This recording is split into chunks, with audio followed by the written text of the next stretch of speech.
Bonjour, ma chère comtesse. Je viens de visiter une diseuse de bonheur célèbre. Je dois dire qu'à mon avis, elle ne raconte que des bêtises. Imaginez, elle m'a dit que la France doit devenir une république. Au lieu d'avoir un roi qui représente tous les Français, nous devrions avoir des nombreuses parties qui ne représentent que leurs propres intérêts. Des guerres mondiales émanant de ces nouveaux systèmes appelés ismes, qui devraient coûter la vie à des millions de personnes. Ils devraient essayer de tuer nos vertus et de les remplacer par des vices. Pouvez-vous imaginer? Elle a dit qu'apparemment, ils n'épargneront pas même le roi. Si tout cela vraiment arriverait, ma chère comtesse, le siècle de la chevalerie serait passé. Celui des sophistes, des économistes et des calculateurs lui va succéder et la gloire de l'Europe serait éteinte à jamais.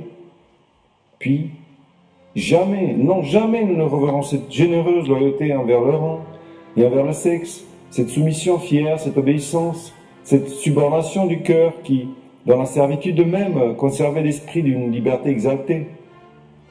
L'ornement naturel de la vie, la défense peu coûteuse des nations, cette pépinière de tous les sentiments courageux et des entreprises héroïques, tout serait perdu.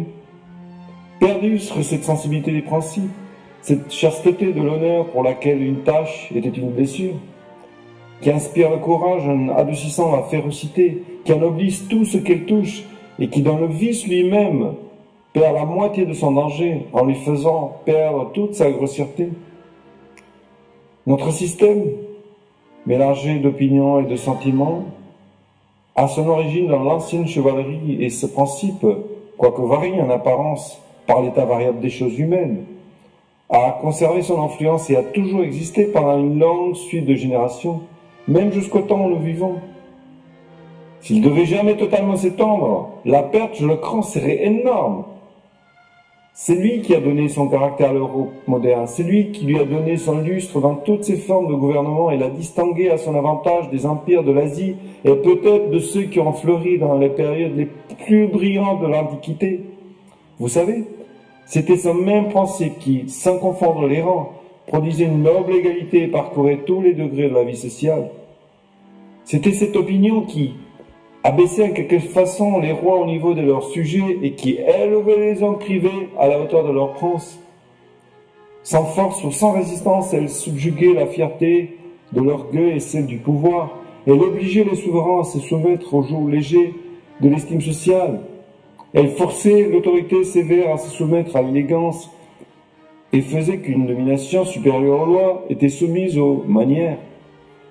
C'est pourquoi je crois fermement, ma chère comtesse, que les Français ne permettront jamais un tel système à venir dans l'existence, surtout maintenant que le nouveau roi est si éclairé.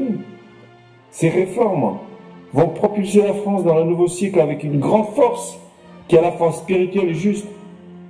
Ce royaume a donné à l'Europe sa civilisation moderne et continuera à diriger l'Europe dans son avenir. Mais assez de cette absurdité. Comme vous voyez, vous ne pouvez jamais faire confiance à ces diseuses de bonne aventure. Dites-moi, comment s'est passée votre visite chez votre tante?